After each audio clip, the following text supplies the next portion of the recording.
Margaret Hayes s'agenouilla près de la pierre tombale en granit, les genoux enfoncés dans l'herbe humide. Le nom gravé dans la pierre était Eliza Chase, avec des dates qui témoignaient d'une vie bien trop courte.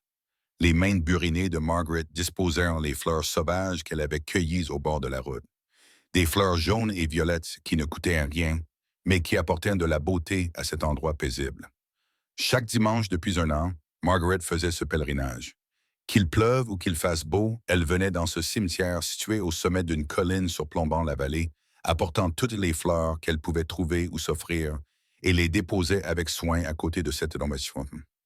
Elle parlait à Eliza pendant qu'elle s'affairait, sa voix douce dans le calme du matin. Les couleurs de l'automne commencent à apparaître, dit Margaret en ajustant une tige.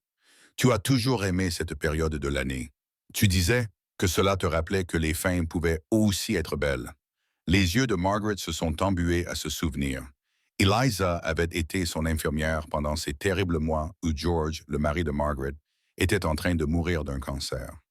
Alors que les autres infirmières allaient et venaient avec une efficacité professionnelle, Eliza restait tard pour tenir la main de George, écouter ses histoires, le traiter comme la personne qu'il était plutôt que comme un simple patient. Lorsque George est décédé, Margaret s'est retrouvée seule. Son fils avait déménagé à l'étranger depuis des années, trop occupé par sa propre vie pour lui rendre visite. Ses amis s'étaient éloignés, incapables de supporter son chagrin. Mais Eliza continuait à venir voir Margaret, même après la fin de son contrat.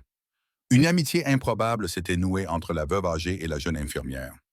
Eliza passait la voir pendant ses jours de congé, lui apportant de la soupe ou s'asseyant simplement à ses côtés dans un silence confortable. Elle ne donnait jamais à Margaret l'impression d'être un fardeau ou une cause à défendre. Elle se souciait simplement d'elle. Puis, un matin, Margaret reçut un appel téléphonique.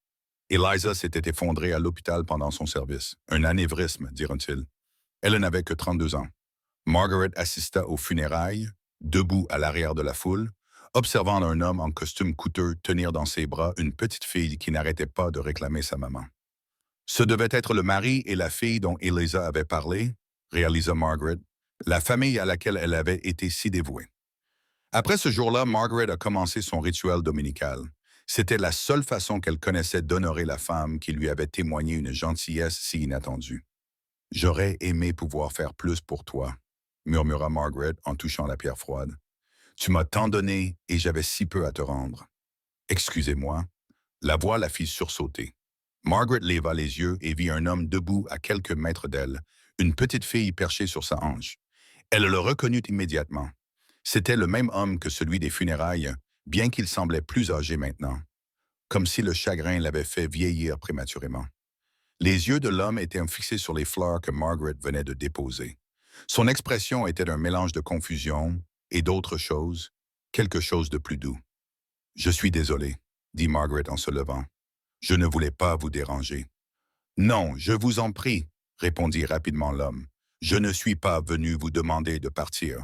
Je suis venu parce que j'ai besoin de comprendre. » Il fit une pause, la voix chargée d'émotion. « Vous venez ici tous les dimanches depuis un an. J'ai vu les fleurs. Au début, j'ai pensé qu'elles venaient peut-être de l'hôpital ou de vieux amis, mais personne d'autre ne vient. Il n'y a que vous. » Margaret sentit son visage rougir. « Je ne savais pas que quelqu'un observait. »« Je viens plus tard dans la journée, » expliqua-t-il. « Chaque dimanche après-midi, j'amène Lily ici pour qu'elle se recueille sur la tombe de sa mère. Et chaque semaine, des fleurs fraîches l'attendent déjà. » Sa voix se brisa légèrement. « C'est aussi la tombe de ma femme. » La petite fille, Lily, observait Margaret avec de grands yeux curieux. Elle avait la même expression douce qu'Eliza. « Votre femme m'a sauvé la vie, » dit simplement Margaret. « Pas d'un point de vue médical, mais dans tous les autres domaines qui comptent. » L'homme s'appelait Daniel Chase. Il suggéra qu'ils discutent, et Margaret accepta. Ils se dirigèrent vers un banc sous un vieux chêne tandis que Lily jouait à proximité, ramassant des glands. Margaret lui raconta tout. Comment Eliza avait pris soin de George. Comment elle avait continué à lui rendre visite même après son décès. Comment sa gentillesse avait donné à Margaret une raison de continuer à vivre pendant ces mois les plus sombres. « Elle n'en a jamais parlé, » dit Daniel, la voix pleine d'émerveillement. Elle rentrait fatiguée après ses gardes, mais elle ne se plaignait jamais. Et pendant ses jours de congé, elle disait qu'elle faisait des courses ou rendait visite à des amis. Je ne savais pas qu'elle passait ce temps avec vous. C'était tout à fait Eliza, répondit Margaret doucement. Elle ne faisait jamais de bonnes actions pour être reconnue. Elle les faisait parce qu'elle ne pouvait s'en empêcher. Daniel resta silencieux pendant un long moment, regardant sa fille jouer. Après sa mort, j'étais tellement en colère, admit-il. En colère contre l'univers, contre le destin, contre Dieu s'il existe. Eliza n'avait que 32 ans. Elle avait encore toute la vie devant elle. Cela semblait tellement absurde. C'était absurde, acquiesça Margaret. Le monde a perdu quelqu'un de précieux bien trop tôt. Mais assis ici avec vous, continua Daniel, et n'entendant comment elle a touché votre vie, je commence à voir quelque chose que je ne voyais pas auparavant. La gentillesse d'Eliza n'est pas morte avec elle. Elle est toujours là. Elle continue à faire la différence. Vous venez chaque dimanche pour honorer sa mémoire, et c'est magnifique. Margaret sentit des larmes couler sur ses joues.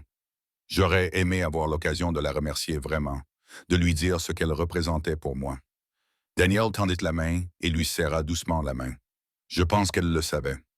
Au cours des semaines suivantes, une amitié inattendue se noua. Daniel appela Margaret et l'invita à dîner. Il lui dit que Lily avait posé des questions sur la dame aux fleurs du cimetière. Margaret arriva chez eux, le cœur battant, ne sachant pas trop quelle place elle occupait dans la vie de cette famille en deuil. Mais Lily courut l'accueillir à la porte, lui prit la main et l'entraîna à l'intérieur pour lui montrer la maison de poupée dans sa chambre. Alors que Margaret était assise par terre et jouait avec Lily, elle entendit le rire de la petite fille pour la première fois. Daniel se tenait dans l'embrasure de la porte, les larmes aux yeux. Elle n'avait pas ri comme ça depuis la mort de sa mère, dit-il doucement. Margaret devint une présence régulière dans leur vie. Elle n'essayait pas de remplacer Eliza. Cela aurait été impossible. Mais elle pouvait offrir ce qu'elle avait, du temps, de l'attention et l'amour d'une grand-mère à une petite fille qui en avait besoin. Elle apprit à Lily à faire des biscuits selon les mêmes recettes qu'elle avait utilisées pour son propre fils des décennies auparavant. Elle lui lisait des histoires avant de se coucher et écoutait ses récits interminables sur ses aventures à la maternelle. Elle a apporté à Daniel le soutien dont il avait besoin. Quelqu'un qui comprenait intimement son chagrin et ne lui demandait pas de passer à autre chose ou de s'en remettre selon un calendrier autre que le sien. Pour Margaret, quand Margaret s'occupait de Lily comblait un vide dont elle avait presque oublié l'existence. Elle avait regretté de ne plus être utile, d'avoir un but autre que sa propre survie. Un dimanche matin, 6 mois après leur première rencontre au cimetière, Daniel s'est présenté au petit appartement de Margaret. Lily et moi nous demandions, dit-il avec un sourire timide, si vous aimeriez venir avec nous rendre visite à Eliza aujourd'hui pour officialiser votre participation à notre rituel. Le cœur de Margaret se gonfla. J'adorerais ça. Au cimetière, ils se tenaient debout tous les trois. Daniel déposa un bouquet de roses. Lily laissa un dessin qu'elle avait fait, et Margaret ajouta ses fleurs sauvages. « Maman, dit Lily en touchant la pierre tombale, Margaret me fait sourire comme tu le faisais. » Daniel passa son bras autour des épaules de Margaret, et elle se blottit contre lui.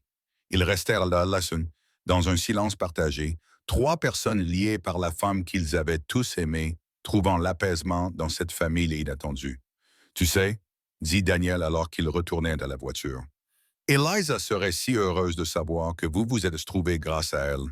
Elle a toujours cru que l'amour se multiplie. Il ne divise jamais. Qu'il y a toujours de la place pour plus de personnes dans votre cœur. Elle avait raison, dit Margaret en prenant la petite main de Lily dans la sienne. Elle avait raison sur tant de choses. Un an plus tard, Margaret emménagea dans la suite d'invités de la maison de Daniel. Elle insista pour payer un loyer, malgré les protestations de Daniel. Ensemble, ils créèrent un foyer imprégné de la présence d'Eliza, non pas comme un sanctuaire dédié au passé, mais comme le fondement de leur avenir. Lily l'appelait grand-mère Margaret, et ce nom lui allait à merveille. Daniel se rendit compte qu'il guérissait d'une manière qu'il n'aurait jamais cru possible. Il était reconnaissant envers cette femme qui avait tant aimé sa femme, qu'elle s'occupait de sa tombe, et qui aimait désormais sa fille avec le même dévouement désintéressé. Ils continuaient à se rendre au cimetière tous les dimanches, tous les 3 ensemble. Les fleurs qu'ils déposaient étaient désormais plus abondantes, célébrant une vie qui continuait à rassembler les gens, même après la mort. Et Margaret, qui avait autrefois cru que sa propre vie était essentiellement terminée, découvrit que parfois, les chapitres les plus importants de notre vie s'écrivent plus tard que prévu. que l'amour et la famille peuvent se trouver dans les endroits les plus inattendus, que prendre soin de la mémoire de quelqu'un peut conduire à prendre soin du cœur de quelqu'un. Le don d'Eliza était sa capacité à voir les gens, à les voir vraiment, et à se soucier d'eux sans rien attendre en retour. Et ce don a perduré dans la famille qu'elle avait fondée, dans les liens qu'elle avait tissés, dans l'amour qui continuait de grandir à partir des graines de gentillesse qu'elle avait semées. Certaines personnes laissent derrière elles des richesses ou la célébrité. Eliza a laissé quelque chose de bien plus précieux. Elle a laissé derrière elle des personnes qui savaient aimer, car elle leur avait montré comment faire. Si cette histoire vous a touché, n'hésitez pas à la liker, la partager et vous abonner pour découvrir d'autres histoires sur les liens inattendus, l'amour durable et les répercussions de la gentillesse qui perdureront longtemps après notre départ. Laissez un commentaire sur une personne dont la gentillesse a changé votre vie et perpétuez son souvenir en partageant son histoire. Parfois, le plus grand héritage est simplement d'être rappelé avec amour.